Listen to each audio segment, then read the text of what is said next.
8, Social Selling 2.0. I am Tom Burton, along with birthday boy Carson Hetty. Carson, you're 29, did you say? 29? Again, yes. Again. I thought you said he was 58. 58. Well, that could be true. Thank you, Brent. 58. Goodness gracious. And we have Brandon Lee and our special guest today, our special birthday guest, Mike Weinberg. Mike, welcome. Thank you. Always happy to celebrate Carson. If you ask nicely on your birthday, you can get Mike Weinberg on your show. I am representing St. Louis here. 2 weeks in a row, we got St. Louis guests. Last week, we had Christy Jones. And then, of course, my main man, Sean Connery, who died 3 years ago yesterday. Hey, as long as you brought up Christy, I'm going to do a shameless plug for my friend and also St. Louis. And I just completed the foreword to her first book. And my kids will be reading this book. A lot of potential and new salespeople will be reading this book. I'm very, very excited about what she's put together. So, and I'm going to shout out to my mom, too, because my mom watched the last episode with Christy and said it was one of her favorites. So she's the real deal. She's real deal. Yeah, a lot of respect for her. Yeah, no, it was some really good stuff in there, and I've listened to it a couple times and taken notes because there were just so many good things that we went through. Well, a lot of birthday wishes coming through and people jumping in. But before we get into Mike, we have some great stuff to cover today. We have and Brandon pulled some strings here, and we have a special cameo appearance from somebody here. So everybody hold on, and I'm hoping that this works. So give me 1 second.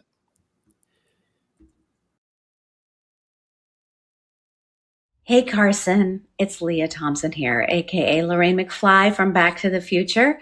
And I hear that your podcast mate was an extra on Back to the Future in the 50s. And that's why he's so dreamy. But I'm telling you, Carson, you are even more dreamy. So have a lovely, lovely birthday. Congratulations on having the #1 rated podcast on social selling. That's no easy task. You guys must be really funny and awesome. So thank you so much for dressing as my son many, many times for Halloween. And I really appreciate it. And lots of love. I can't wait to hear your show. Happy birthday, you dreamboat. Happy birthday, you dreamboat. Happy birthday, dear Carson. Mwah! Happy birthday to you. My teenage self is very grateful. My crush, Lorraine. Wow. Yeah. You guys have outdone yourselves. You've outdone yourselves. Thank you. Yeah, thanks to Brandon. He made that happen. So Brandon, thank you. From lunchroom to Lorraine. That's pretty amazing. Should we just end off right here? Mike, I know you have some great stuff. I don't know if I can bring anything after that. I'm swooning. I think Carson's pulses might be a little too high right now for him to focus. So I don't know where to go with it. You need a glass of water, take a walk or something. We'll be okay. I may need a moment. Pull me off the floor. But no, we still got Mike. So I'm just going to leave and watch Mike. So Hey, I half expected you to be dressed as Marty McFly today. It's your birthday. It's a day after Halloween. I mean, I was expecting doing live from a DeLorean. My kids made me dress as a super kitty this year, but I have dressed as Marty before. So Lorraine's comments hit the mark. All right. Well, let's get into it. Mike, welcome. Thank you for putting up with us this far. So this is great. So Mike, much better than a dad joke. That's right. It's better than a dad joke. You're absolutely right. So Mike, tell us a little bit about yourself, your background, and then we're going to talk about some, I think, pretty intriguing questions about selling and simplification, social selling, and some of the great stuff that you've written about in your books. Yeah, I can't wait. I'm looking forward to it. Thanks for having me here. I'm here for Carson for his birthday. I am running between snow and Minneapolis yesterday, and I woke up to snow on Halloween in Minneapolis. Wow. And tomorrow I head out to the West Coast for a client gig. So I'm glad we were able to make this happen today. My deal is I love sales. I was a top sales hunter in several organizations. And what I'm doing now was not on my vision board. I did not expect to be in this position or be invited on cool shows like this to talk about sales and sales leadership. But my passion is helping salespeople win more new sales. And I do that a couple ways. Sometimes I work with sales teams and do training and coaching. My book in that arena is New Sales Simplified. And that book opened a lot of doors, which led to Sales Manager Simplified, and then my latest book, which we'll talk about. And I spend probably almost 2/3 of my time now working with sales leaders and sales management teams, helping them increase sales management effectiveness, because The sales leader is the key to driving culture, the key to driving results. And most companies have completely lost sight of what the sales manager's job is and how they should be spending their time. And that's a whole conversation we may get into today. But I'm just thrilled to be here and talk about sales and sales management. And I just want to say thank you to Mike, because to his point, and he underplayed this as he always does, this was literally the only day he could be in town in between travels, and he chose to be here. So we really appreciate having you, Mike. Because you told me I would get a ride in your Aston Martin. That is why I'm here. Done. Okay. We told him that Leah Thompson was coming. So he's. I was going to say, can you be seen in an Aston Martin? I mean, you're more. I can, especially yours. So it's all good. All right. Fair enough. All right. So, Mike, to kick things off, because we were chatting, we've been chatting for the last couple of days back and forth. And one of the things that was really intriguing, I thought, was, you saying there's a real massive shift occurring from sort of the A team, sales hero, if you will, to more of a sales management, I guess, culture or structure. And would love to hear your take on that and what you've seen and why you see this transitioning is happening. Yeah. In fact, that's one of the motivators to write the book. The publisher actually came to me and said, hey, we're doing a series of books. They have a classic book called The First Time Manager, and they wanted to build a series around it. And one would be for sales managers. And they asked me if I would write that. And one of the reasons I said yes is because I see what you're talking about all the time. There is nothing similar between being a top producing individual contributor and being a sales team leader.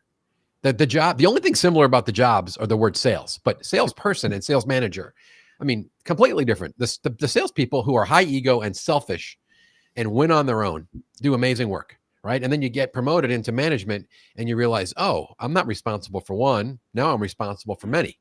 I don't win on my own. I have to win through my people. But I can't even be selfish. I have to be selfless and learn how to deflect the glory and the credit and subdue my own ego. So it's such a massive shift to make that flip from individual contributor, particularly if you're a star, into management. So a lot of the focus of the book in the beginning gets into what is that shift and how do you approach it successfully so you don't struggle as badly as I did in my first sales management and sales executive job, because I was not prepared. Nobody told me. After having been a top producer and then a really successful run in coaching and consulting, I finally took a job as an executive and as a sales manager. And I stunk my first year doing that for a whole lot of reasons. But one of them is because I didn't understand how to make that shift from winning on my own to winning through my people. I just want to say thank you, Larry Levine, Mark, everybody. The happy birthday wishes, Larry. Great to see you on.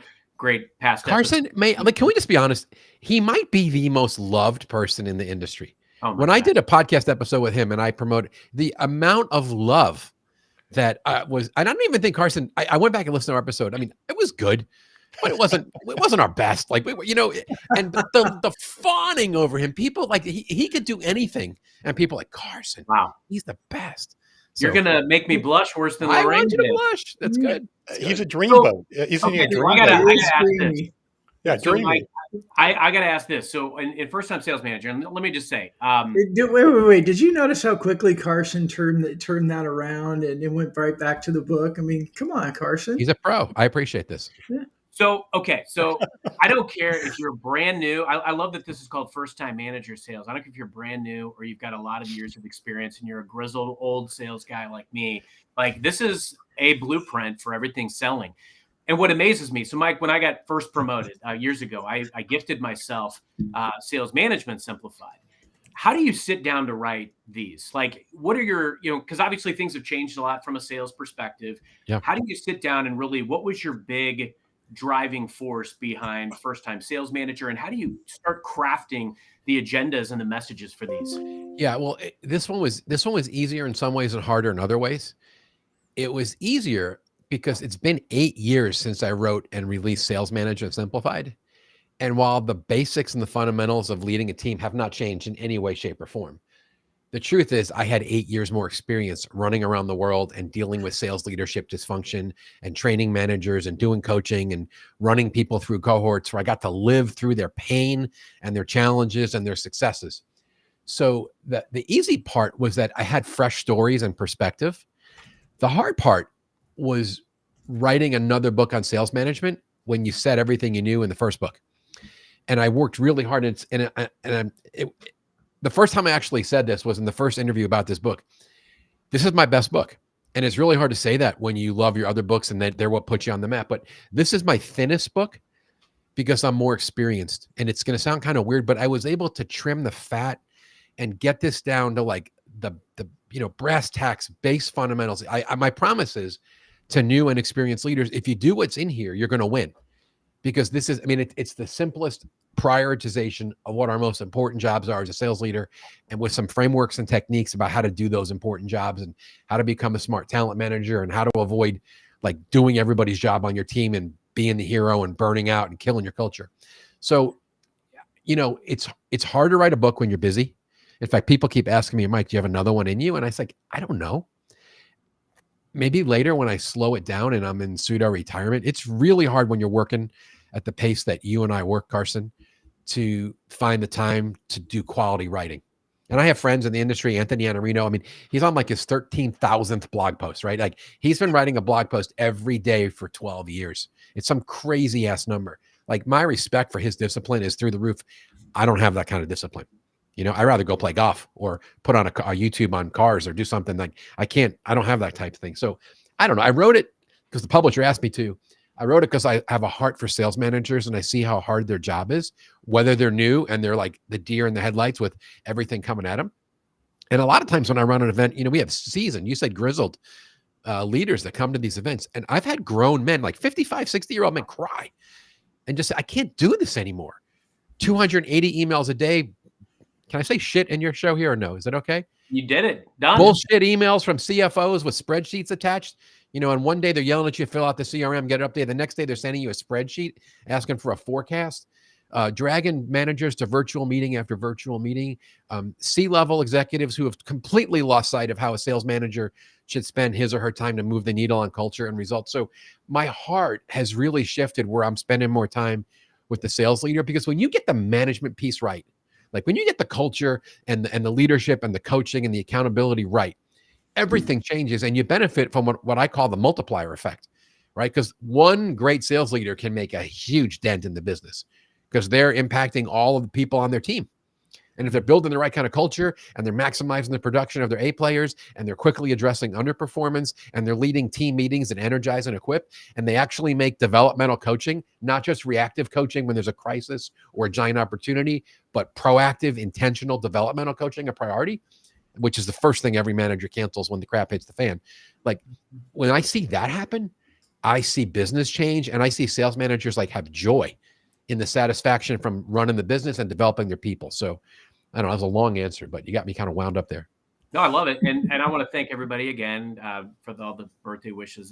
This is fun. Like I'm just sitting here like dressed down and watching people give me shout outs while I'm talking to Mike Weinberg. Mitch, I agree with Mitch. Mitch almost asked you to marry him in this episode. Mitch, love you, man. Shake and bake, brother. Shake and bake. So, Mike, I got to ask this. It's kind of a chicken and egg scenario because I'm a big believer that the leadership sets the tone for the culture, right? And sometimes it's lack thereof that is, in essence, what forces someone who may be newly minted as a manager to feel like they have to be the hero because it's the only rhythm and only way they know.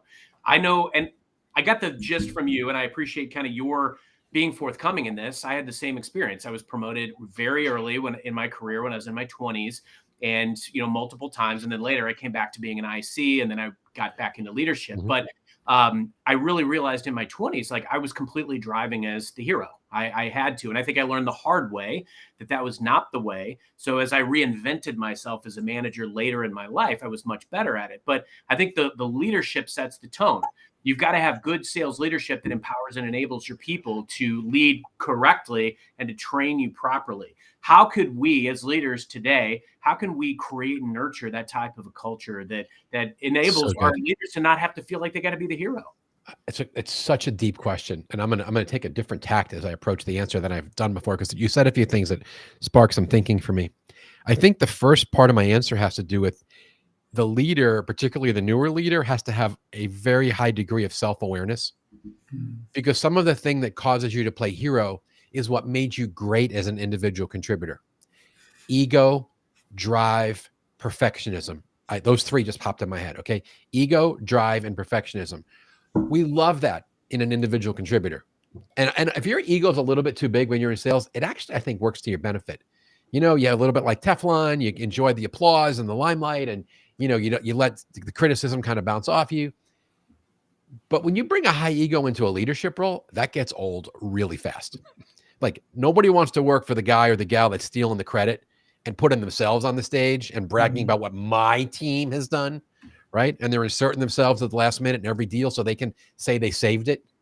One of the great executives I worked with, he said, you know, what's really important is when the senior leader hears from a sales manager, hey, boss, you know, I just wanted to let you know I saved the deal. I jumped in there last minute. I turned the whole presentation around. I handled the negotiation. I got that deal for us. Instead of applauding the manager, which is what most executives do, the right thing to do is say, hey, that's great. I'm thankful we saved the deal. Can I ask you, why were we in that situation? And what kind of coaching were you doing of your team member beforehand? And were you guiding them, or like, were you developing? Do you not have sufficient talent on your team where you feel like you've got to step in? So all of that, ego, drive, perfectionism, pressure to produce numbers, those things conspire where people who are really successful on their own, they're now leading a team, and the pressure and the legacy way of operating, it gets them in this mindset. Well, if it's going to get done, I got to do it. And I'll grant this, Carson, for the short term, a leader can play the team hero and do everybody's job. And the way I like to contrast it is it's doing versus either leading, coaching, or holding accountable. And in the short term, the leader, if you got 7, 8 people on your team, you can try to sell for all of them. And you can get into a lot of big meetings, and you can dictate when you're doing presentation prep instead of coaching and asking leading questions. But at some point, that is not a sustainable or scalable model. You can't work that many hours. You can't do 7 people's jobs. Plus, you're running off your top talent. Nobody wants to work for the control freak. You know, Liz Wiseman calls these people the diminisher in her book Multipliers. Like, it's the opposite of the kind of leader you want to work with. So the danger is, going back to the question, you don't really know that you do these things until you get in the role and you're a leader. Mm-hmm. And no one warns you that this is coming, because the things we used to applaud you for when you were on stage at the President's Club getting the trophy are now the things that actually hurt you when you're supposed to be leading and developing other people. And that is massive. Mm-hmm. You know, it's interesting listening to this, Mike. Is one's a comment, and then I have a question. Is listening to what you're talking about is not just a situation or an issue in sales management, but just in startup business or entrepreneurs in general, right? You have somebody who has been a hero or a superstar in a certain area, now tries to run a business, have multiple people working under him, same sort of challenges, just different 100%. Situations and different things that are there. But the question I have is, I think that, you know, and I've worked in a lot of sales organizations, coached, consulted with a lot of organizations. The sales manager is kind of a forgotten role. It's not a role that's given, at least in my history, a lot of attention or maybe even importance. Are you seeing that changing? I mean, obviously, as people read and consume more of your content, but are you seeing that shift occurring and companies realizing that this is more important? Not enough. Not enough. I mean, Carson, I'm sure, has a take here. No, in fact, I said this to a client yesterday. I was in a boardroom for a couple of days planning the rollout of some content. They were using my video series, and we were planning like a year of training for this big organization. And I made the comment out loud. I said, if the world had better sales managers, because we were developing them and the C-suite had a better understanding of how important the sales manager was, I would have a lot less training business, and I would be okay with that. So many of the sales things that ail sales today, things that are broken, are due to sales management ineffectiveness. Look at all the amateur salespeople doing show up and throw up, spray and pray, demo without discovery, coming across like a vendor, not a value creator, not consultative, you know, yes man, yes women, do whatever the customer says. I call all of those things selling like amateurs. And I'm telling you, 80% of the reason that happens is because managers don't work alongside their people anymore. And so to answer your question, no, I don't see it shifting. I don't see the wake up. I feel like there's a few of us, you know, banging this drum about the importance of the sales manager, and it's rare. I mean, it's rare where I get a call from a big name company that we all know the name of, and they're like, hey, could you come in and do a little sales management assessment? And could we gather our leaders in a few regions of the globe, and can we do the best practices on culture and accountability and coaching? Because in my opinion, that's what moves the needle. I mean, I get 100 calls for sales training to one call about, can you come do a little assessment of sales management and help my people be better coaches and better leaders and hold people accountable? And I mean, the multiplier effect, I said that before, if you get that right. So no, I don't see it changing. And it's good news for my business and my book sales. It's bad news for sales. I rather it would be the other way around. I'd find some other way to make money in sales. But no, it's the disrespect. It's the low view, clean up on aisle 3, send the sales manager. I mean, that's the view of it in a lot of places. And I have a friend in South Africa. I got a couple of friends in South Africa, some of the smartest sales management gurus, Alan Versteck and Tony Cross. And we were doing an event in London last year. And Tony put Alan up there, who's really funny. And he said something to the group. He said, we were better sales managers collectively in the 1980s, before email, before cell phones, where we were called in-field sales managers. And all we did was rotate through working with our people, getting in their cars, prepping with them, having dinner, having a beer, having a coffee, challenging them about their territory, asking about their account list, prepping for big meetings, debriefing after the meeting, like challenging them. I mean, think about that. I mean, and this is the part that blows my mind. In the old days, and I mean when I was younger, before this was gray, 15 years ago, I would hear managers brag about how they developed their people. I inherited this girl. She was totally messed up. No one taught her anything. She was on a plan. I got her on my team. I doubled down. I spent more time with her. We traveled. We wrote plans. I held her accountable. I coached her. Today, she's going to President's Club. Or I got this young rookie kid out of school. He didn't know anything. He was all green. I spent some time with him, and today, man, he's on the track to being a star. Like, that was a common sales management brag 15 years ago. Do you know I don't ever hear a manager brag about how they turn someone around today? It's not even on their radar because they're buried in all that corporate crap, sitting in virtual meetings, getting yelled at about spreadsheets. And all this money going to, now I'm getting mad. Like, all this money going to sales enablement and tools and garbage and, all the hacks online. And I'm like, what about getting in the car with someone or getting in the bullpen when we used to go to work before we decided that people don't need to work together? We should all just live virtually. Like, all of that stuff was valuable. And today it's not happening. And no one, like, I'm trying to preach, and so are a few others, but where's the wake-up call that the manager's job is to develop his or her people? That's a great call out. I mean, one of my favorite things ever of sales leadership was the person that needed me to jump into just about every customer meeting that they had when we first started working together, and then the eventual moment when they didn't need me at all anymore. Brandon, what's your take? I'm my brain's going through history. Everything Mike's saying, I'm thinking of this experience, that experience, this experience, and I mean, I didn't know how to ask the question because I feel like it's not an answerable question, but I keep coming back to, we had a season where we really looked a lot at personality profiles. Like Tom and I were talking about this the other day. I used a tool called the Simmons survey that in hiring people, because it showed what their tendencies were. What did they tend towards and what did they tend to move away to? And it feels like, I mean, I think everybody will agree with this. You take the best salesperson and then you move them into sales management without any thought of how is this person going to be as a leader. And so I don't know if there's a question or a statement here. I don't know how to break that cycle.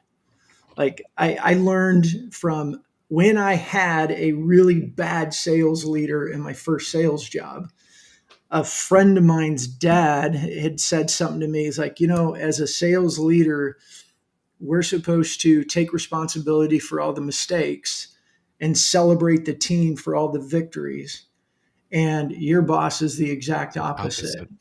And he's like, I would move on. You're young, you're impressionable, I'd move on. And I did. And I chose that. But I've always had that in my mind when I've been in leadership roles is I need to build them up, get rid of the ego and let them enjoy all the victories and know that my paycheck was going to, be good enough for me. It was more their victories. My paycheck increase. Mike, what do we do? I mean, I know that's what your book's about, but how do we break this? Because there's so many layers of crap from the spreadsheets, from the CFO and everything else. Like, how do we break this? Yeah, I mean, you said so much, it almost didn't need a question at the end. Sorry. It was powerful in the way you framed it, because it's the truth.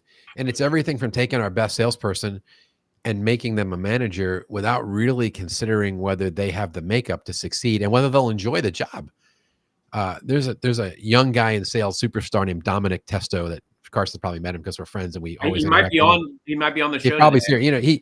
The guy's a rock star individual contributor, and he's been asked to go into management. He's debated it for years, and he read the book. Even by chapter 2, he called me up and he's like, "Are you okay when I write my review of this book if I say, Mike, thank you?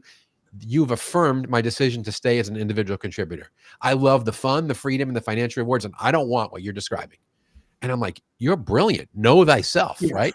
Like, so part of where you're going, Brandon, is like, we need to do a better job painting a picture of what the real job is. And then I'm clueless, and I hate to say it this way, I don't know the answer of how we're going to manage up better to help the people in the corner office and in the ivory tower understand how we should be spending, we meaning sales leaders, frontline leaders, spending our time. Because that's where the battle. And I spend a lot of time helping frontline managers manage up and get their bosses committed to their priorities and their plans.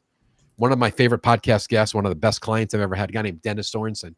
And he says, you really got to manage up by getting your boss to sign off on what your priorities are. So the following week, when 3 other people in the company send you 94 emails and give you all this work to do that's going to take, 5 weeks to accomplish, you got to bring that to your boss and go, question, you and I agreed these 4 things are what's going to move the needle. And I just got assigned 5 weeks of work from other people in the company that want me to work on this. Would you like to help me prioritize this? Because I can't do it all. And we're not having that conversation with enough spine at this point, if that makes sense. So Mike brings Dominic. Mike brings out everybody. There's Dominic. I knew he would be on today. Mike brings out everybody. Great comments in the chat too from Dave. As a sales manager, I worked side by side with salespeople. That's how I was mentored. That's what it all comes down to. Is I think a lot of it has to come from the culture. It has to beget, one to the next. And if I think all of us at some point, I mean, we've had those bad apple managers. We've also hopefully had some greats, and you take a little bit from both, right? What not to do and what to do. And I think it all becomes part of our arsenal over time. There was another great question, Tom. I think. I wanted to hit a couple of these because there's some good ones here. We'll hit James first. James is asking, how do you navigate the leadership view about how much reps make? Do you think that's the cause of, or a barrier, I guess, to investing more in dollars into reps because, hey, they're going to make too much money? I think, James, that's the question you're asking there. Who wants that one? It shouldn't be the case. Well, all of these are my questions, but that shouldn't be the case. As a leader, as a good leader, you should want your team to get paid as much as they're worth. And I think, frankly, that goes back to, Mike, what you were just saying about Dominic's decision. I think when you make that move into leadership, that you will take a pay cut. Ultimately, you're doing it because you want to multiply and you want to enable people to be their best selves, and you want to help them find success. Ideally, success that you had. I mean, frankly, the fact that I was an IC as long as I was, it's one of my favorite jobs I've ever done. Yes. But it gave me the credibility to be in the role that I'm in today. I have credibility walking into the room, but it's not my job to tell people how to do their job. It's my job to uncover their unique superpowers and make them the best that they can be by figuring out whatever gaps they have, where they want to go, if they want to get promoted, et cetera, so on and so forth. But I expect my team to make a lot more money than me. Yeah. And I get very concerned, Carson, when I hear the opposite. When I'm in the corner office and I hear begrudging, the checks that we're issuing to the sales team, it's only one of 2 causes. Either we have an accountant or an engineer or an arrogant, brilliant person who founded a company who doesn't value sales as a function. And they think my thing is so brilliant, any idiot could go sell it, which always scares me when I get that attitude. But the other thing is it's poorly constructed compensation plans. The plan should not only drive the desired behaviors and results, but we should love writing the biggest fat ass checks possible to salespeople because they earned the money. It wasn't a check for babysitting. It wasn't just for renewing. It was someone who worked. They penetrated, they upsold, they cross-sold, they found new logos. They broke their way in. They created business. That's my favorite word in sales, proactive and create. If the comp plan is structured that we highly compensate people who earn the business by creating and closing new sales, that's why I call it new sales simplified, then what's possibly could be wrong with that, right? And and particularly in some of these accounts where you're dealing with not just ARR, but lifetime value of a customer, and you look what that's worth to the organization, is it not worth paying very handsomely to the hunter who's going to go bring that business in to reward them, so they have a significant, carrot to keep them hungry and drive the behavior. And smart comp plans, I'll just go for 30 more seconds on this. I often have conversations with senior leaders that sometimes I think the compensation, the variable piece, should decrease over time, because why would you keep paying someone crazy money to renew and babysit and serve their friends that we sold a decade ago at the same money as to go the heavy lifting of really penetrating or really opening a new account? So I think we need to be smart with compensation, so it not only drives the behavior, but everybody wins, the company and the salesperson. So, another amazing thing about this episode is the all-star cast of people in the comments. Bryn Tillman, hi, Bryn. Sales leader doesn't give their reps fish. They teach them to reel in whales. Powerful. But, to Bryn's comment, and hello, Bryn, I've recommended many people to you lately who have asked about LinkedIn and how to be better in terms of using LinkedIn as a tool for selling. The comment about catching fish, right, versus teaching someone to become a proficient fisherman, it's really a challenge because sales managers are so challenged for their time right now. And it's just easier and it's more expedient oftentimes to just go do the deal, get it done, close it, as opposed to investing in the person to make them better. And I'll just tell one quick story that's in the book. It's in the chapter on not being the team hero. I'm leading this giant workshop for a big company. Got about 130 young sales leaders in the room. This is the kind of company where they hire you out of college, and if you're good, 3 or 4 years later, you're a frontline manager. So I had a bunch of people in their late 20s in this room. And this girl told the story how she, in her first year, was so overzealous as a sales leader. She sold for all her people. And 2 of them made it to President's Club because she was committed to having her team be successful. And she's telling the story, and we're like, why are you telling this? What's the big deal? And then she paused and she goes, and this last year, I had to fire both of those people because I realized I was doing their job for them. They didn't make President's Club. I made President's Club for them. And when I took my hand off the wheel and I started trying to coach and develop and let them do their own thing, they weren't even capable. They were the wrong people. And it's just that lesson, because no one decided to teach them how to fish. And then, so she was catching the fish. She didn't even know they were in the wrong role. So a lot of danger when you do your salespeople's job. Yeah. So if we went back in time and we told Mike Weinberg a few years back that he'd eventually be on a show that had social selling in the title, you might think he'd go in a completely tangential area.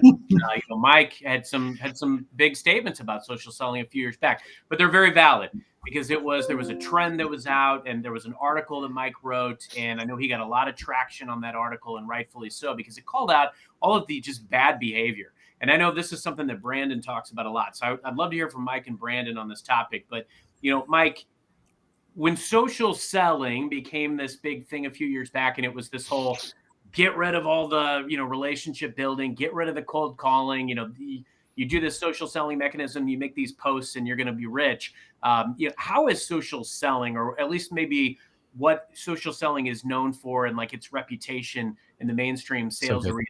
How is it modified over the years? And what are your thoughts on it today? Yeah. First of all, I love how you frame the question, and you're one of the reasons that it's modified. Let's be honest. Some of it is the role you playing in the community, and you're continually beating the drum for how it could be done properly.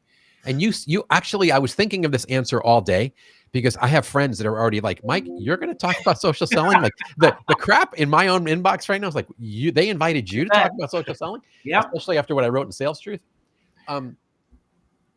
You started the answer by saying this because initially what social selling was a replacement. You're all idiots. You're dinosaurs. You're Luddites. You're going to bother people. You're going to pick up the phone and initiate contact. Don't you know today you can take selfie videos and you could blog and you could comment and get in people's inbox and you could do all this other stuff to social engineer. And when they're ready, when they're 57% through their buying process, they'll come running to you with money in hand. And what's interesting, those people were preaching it's a replacement. And I said very early on, and so did some of my friends who took up this battle with me, it's not a replacement, it's a supplement. The old is good and the new is good. And you should use, everyone's heard the omni-channel, right? We just had this conversation with someone the other day. So the difference is the charlatans that were the founders of the movement, by the way, none of them are still in the sales industry. And I won't say their names. But the guy who called himself the pioneer of social selling, we've seen him on LinkedIn for 4 years begging for a job. Okay. And the woman who named her firm #social selling, gone, doing real estate. somewhere else out of Silicon Valley. Like, and I could go through the list. And there are some more modern names I could share. People that started. There was a guy that was a chief sales officer of a company that claimed they were the digital sales transformation people, and he was talking about how Kylie Jenner is going to be a billionaire from her social media efforts. Don't you see that cold calling isn't as effective as social media? And I'm like, Kylie Jenner posting half-naked selfies of herself selling makeup is my example as a corporate salesperson in a business. Like, you're really making that argument? That's social selling? Like, are you stupid? Like, so all those people are out. And the people that are left are the Larry Levines talking about be authentic, build a brand. Carson, what you're doing, the story you told on my podcast about the number of contacts you had in that giant like lifetime deal that you got with your massive account, and how long it took, and the depth that you built from using LinkedIn and social engineering. So I think it's a long answer because I felt like I had to give the context because of where I was on this, but it's evolved to the place where no one's talking about it as a replacement. And what's interesting, because of the damage that was done to pipelines and results, now everybody says we should prospect, we should initiate contact. They're not misquoting the Challenger Sale research anymore. And we have these great new tools, and video is incredible. And I would be a hypocrite. Most of my relationships come from social. That's where I met you, right? And a lot of these relationships have turned into real life friendships or clients. So it's the blending of all ways. And if you can learn more and become warmer and be a better investigator and have a relationship. I mean, I have people that I barely know, but because we commented on each other's Instagram posts. I mean, I have a guy who's in my industry. I've seen him one time in person, and I would tell you we're good friends. And I mean, the day he dropped his daughter off for college and he posted something, and I sent him a little private message. I'm like, dude, I've been there, and every tear you shed today is valuable. Like, I get it. Like, all of that was social. Yeah. So I'll yield. Like, but I think it's evolved hugely where it's part of the mainstream, one of many tools. You better use it. You better be smart. Well, if the comments are any indicator, everybody agrees with you. Brandon, I want to hear your thoughts. Yeah, Brandon, what's your take? I don't know. I like Mike's soapbox. I'd like to just like scoot him over a little and jump on it. I mean, I feel like I should have worn my social selling suck shirt today. Mike used a really important word. It was the charlatans in the early stages of it. And I think looking at social as a medium or as a channel to use the tried and true existing sales principles of offering value and building relationships and doing discovery and learning and research is fine. But it was the way people were using it. It was kind of like, I said this one time on stage, is like, remember with fax machines, and there were the charlatans then that all of a sudden it was spamming fax out to people, right? Fax was a great tool at the time, but it was a way people used it. And I think it's the same way. And it's, Tom and I keep working on and building, and I don't know if we feel like it's baked or part baked or will never be fully baked, but we look at this revenue operating system with a social element to it. And even though I like social first in a lot of areas, it doesn't mean social only. And I think we're still dealing with that stigma of people that said, oh, well, we tried social and it didn't work. No, you didn't try social. You tried charlatan hack crap, pitch slappy shit that didn't work. And you threw it into a big category of social selling doesn't work. And you never looked at it again because you got burned one time. Well, it's time to back up. We got to pick up on our big boy and big girl underwear and say, what is valuable here? And let's take the time to weed out the garbage, figure out where the good soil is, and leverage it. So that means personal brands are important, because personal brand means reputation. Our reputations have always been important. How much is our team getting in front of people has always been important. We categorize it as how many calls did you make in a day? What about how many conversations did you create today?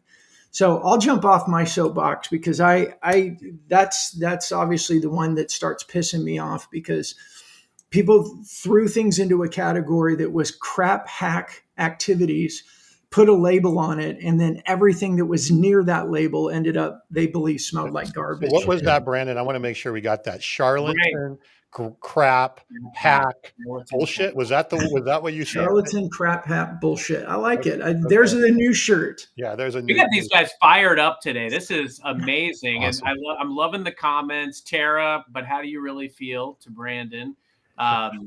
This is fantastic. No, you know what's amazing though? Like, because I always try to really hold myself up as what I like to call a noble knight of the selling game. I think it's a noble responsibility to get to de-risk decisions and solve problems for clients and customers. And so I think that's the key element, is that's what's helped some of the, from the ashes of the charlatan crap hack, has helped people to come up, do it responsibly, and garner a good reputation. I mean, I wouldn't be where I am today without social selling, but it was doing it right. And don't get me wrong, I've made my fair share of mistakes. I've sent stuff out that was probably received as spammy, and I've altered my approach as a result. I've been doing it for a decade. So I think that's the key, is be willing to acknowledge that it's got to be done with the customer and helping the customer and serving the customer at the heart. But Carson, it's also just like we've made bad cold calls before. Yeah.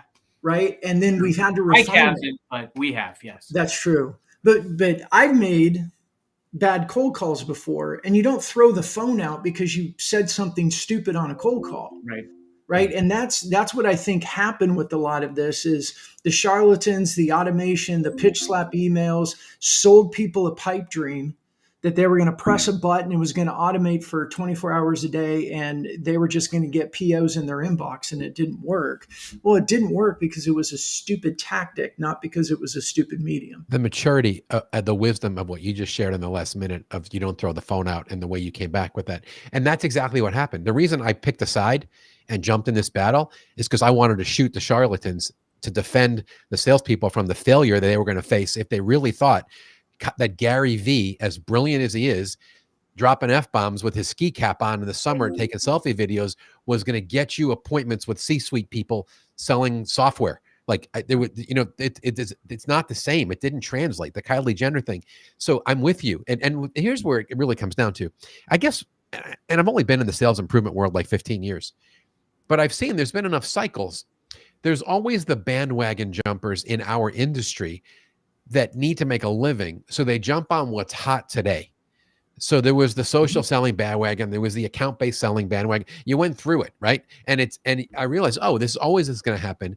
The people that don't necessarily have a following need to make a living. So they put their finger and they see which way the wind's blowing and they go, I'm the expert now in this.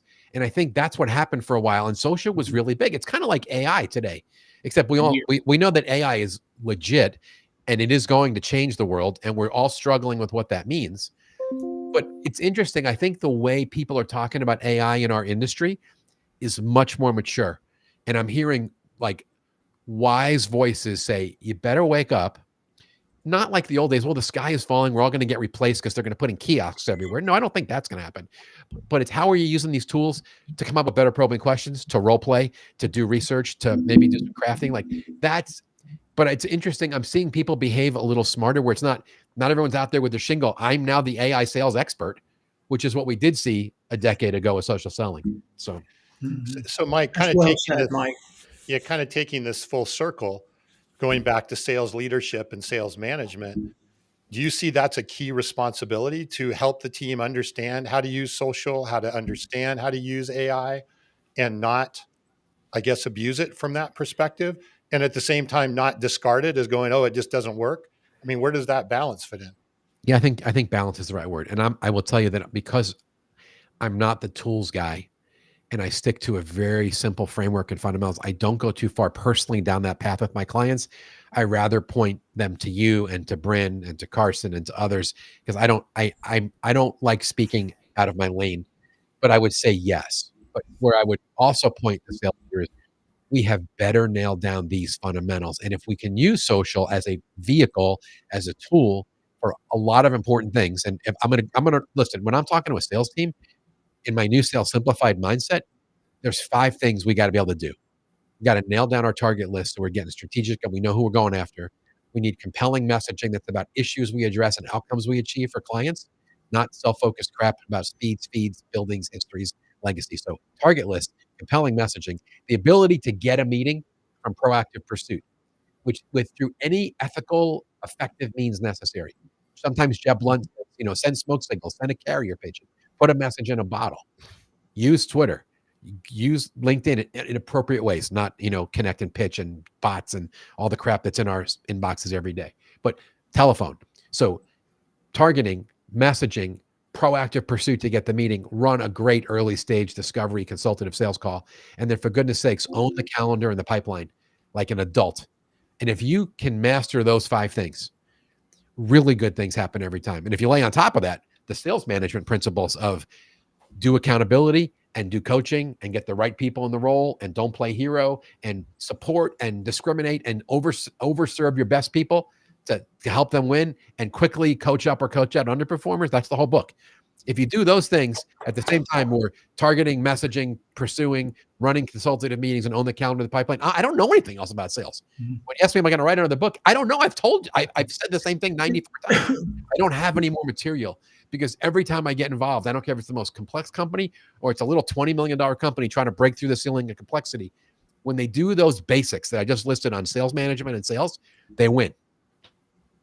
Yeah, Mike, spend a second talking to us about the activity, kind of the activity review that managers can and should be doing with their team members. And I think that kind of actually some of what you just described fits into that umbrella, right? As sales leaders, just the value that it serves, spending that time reviewing some of the activities that our team members are doing. What are the tools that they're using? How are they using them right? Because one tool may work really great for somebody in my line of work, but may not for some others. So I think you almost that's where the personalized activity review really comes into place.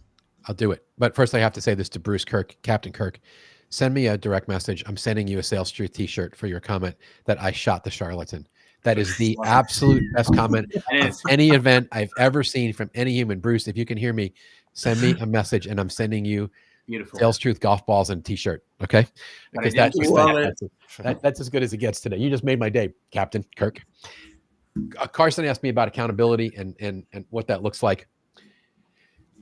I had a mentor who was my sales manager and then was my business partner named Donnie Williams. Guy was freaking brilliant. Loved salespeople, understood the heart of the salesperson, but didn't like to micromanage. And he came up with this framework that helps you do great accountability without micromanaging and killing someone's freedom. And it's this little 3-part framework. And I introduced it in Sales Management Simplified 8 years ago in chapter 20. And it's what I say is in chapter 3 here. I say of all the things I could have put in the first chapter, I was given advice. Chapter 1 says, congratulations, you got the most important job in the world. You lead the team that drives revenue. Chapter 2 says, your new job ain't nothing like your old job. Buckle up. That's the winning through your people kind of transition we've talked about.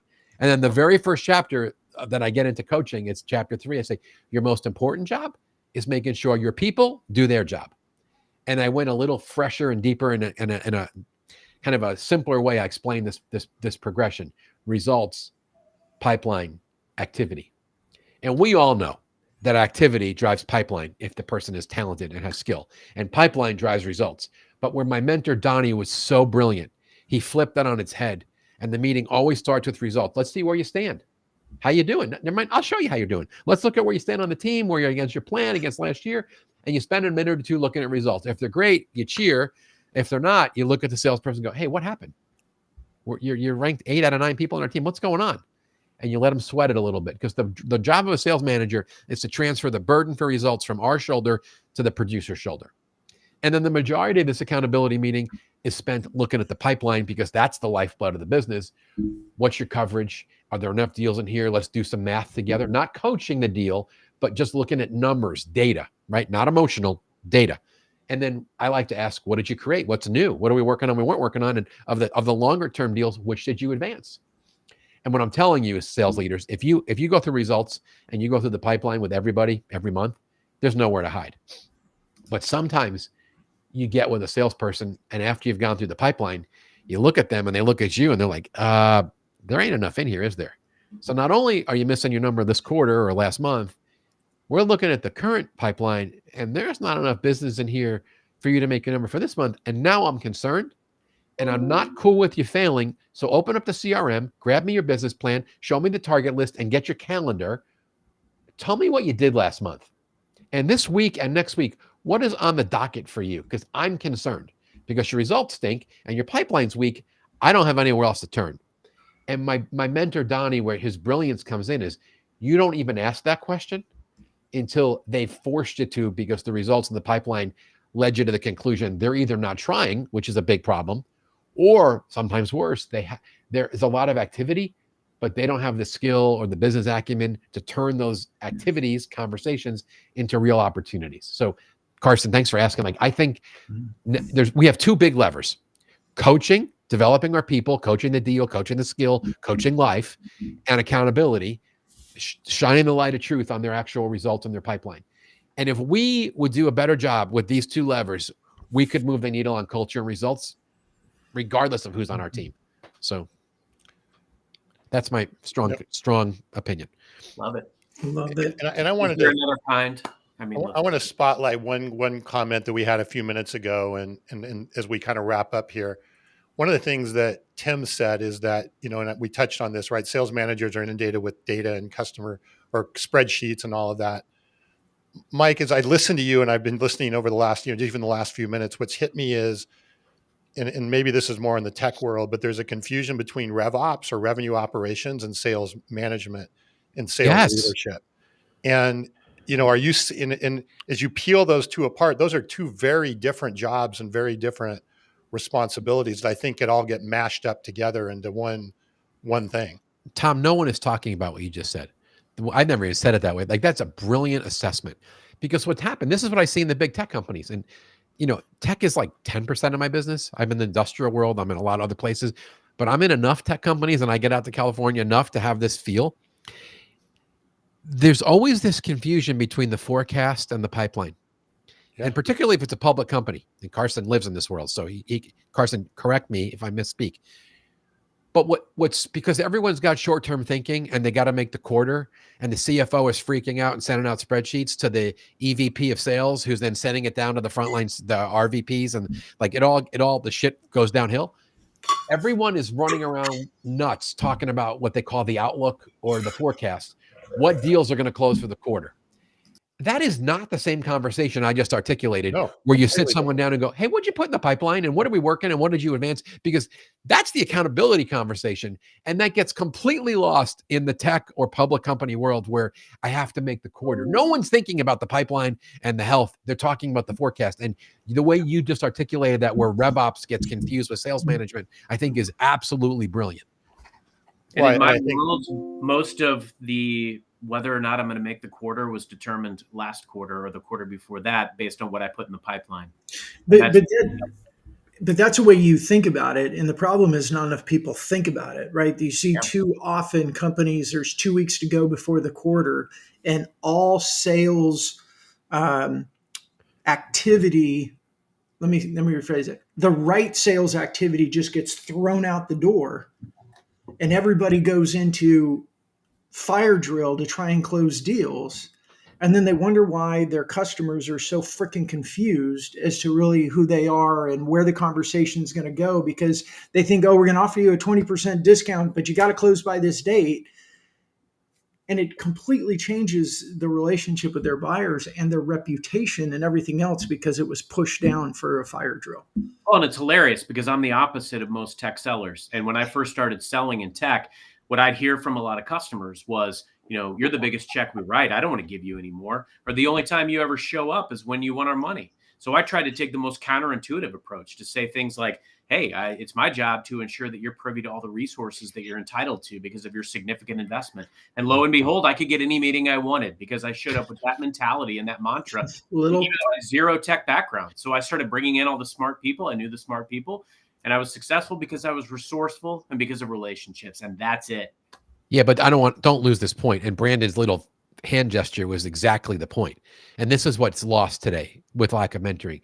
You flipped the whole thing on its head. It wasn't about Carson and Microsoft anymore. It was about the client. Your whole point in the way you message to them and the way you came across is, I'm here to work with you and I want to maximize your outcome. It was completely selfless in your sales approach. And I mean, we all see it today with salespeople. There are people with business acumen and the presence that understand how to come across like a consultant and a value creator. But the majority of people in sales roles do not sound like you sound. It's true. I'm here because I'm under pressure to get a deal, and I got to figure out what pain you might have. So let me torture you because I got to get you a proposal because I have a need to get a deal done. Not where are you struggling and what's going on. And by the way, you're a client. I want to make sure you're maximizing your benefits from being our client. Like that's a night and day difference. I don't know, Brandon. Was that what you meant when you went like this? Yeah, Brandon? and exactly, and that all goes right back to your book, right? We as managers, they're not equipped to do the right thing at the right time and stay the course. And what I love, I think I say this a lot of times, what I've learned from Carson, what Carson does really well is simply this. He just shifts the perspective just enough and it completely changes the story, the narrative, and the conversation. Everything's got to be all about the client. I mean, and it blows my mind sometimes that more people don't take that approach or talk like that or sound like that, because that's how a small town kid like me, a clown like me, became the top social seller and the biggest brand in the world. Like, anybody can do it. I'm not that special. You are Marty McFly Jr. Right. though. You are dreamy. Don't forget that. Yeah, you are dreamy. So, I want to add one 30-second point to Carson's wrap up, because I think it's so illustrative for what sales managers need to be doing.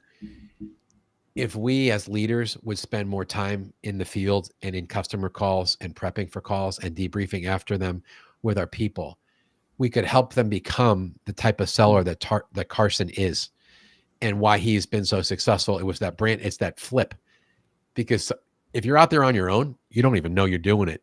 You don't see it. But if your mentor's with you and they care, and they either model it for you or they challenge you about it, and that changes performance. So salute the whole conversation. Yeah. Well, thank you, Mike. Carson, did this live up to your expectations for your birthday episode? I'm going to go out there and watch this again as I have a piece of cake and play with the dog and hang out with the family. So, yeah. I think the only thing left was Tom was going to sing happy birthday. He was going to do a solo before we went out, unless Mike's going to happy birthday, Mr. President style. Wow. Yeah. No, I let Leah do that. She did a better job. Yeah. So it's all downhill from there. Leah took the cake today, right. Man. You guys outdid yourselves. So, Mike, I don't even know if I can come back next week after how high of a show this was. This is the best. I think you'll figure it out. Yeah. And Mike, give a little pitch to your next event in Atlanta. I was thinking it's next year, but it's right around the corner. It is. We booked all the dates. We keep going back to Atlanta because they're so good to us and people love that venue. And we do this event 3 or 4 times a year. Yeah, you need to come over. We might have a little room for a special guest, Brandon. So now that we're buddies, I think we should have a separate conversation. He brings Leah Thompson with him. Okay, then Carson's got to come too. 3 or 4 times a year, I do an event called Supercharge Your Sales Leadership. We limit it to 50 people. It's at a premium venue. We've currently been doing the last 7 of them at the Porsche Experience Center, which is truly at the end of the runway in Atlanta at the airport. So any human can get there on one flight. We have people come truly from Dubai. We have people come from London and then all over the US. And it's just a full day drinking from the fire hose on the keys from Sales Manager Simplified and now from the First Time Manager Sales. And some people come for 2 days and they stay and drive cars the next day and get extra coaching and some other things like that. And those are the most satisfying days of my career because everyone in the room wants to be there and they bring their heart and they share their challenges and their frustrations and we group problem solve and we go deep on the topics we've already addressed. So you can find out more about the Supercharge event or other things I'm doing for sales leaders at MikeWeinberg.com. And there's a little events tab on the menu. You can read more right there. Hey, can I book the first slot in that event since I don't have to get on a plane? You can call me. Have a little side conversation here. Perfect. All right. Well, and there's a couple questions about getting the recording.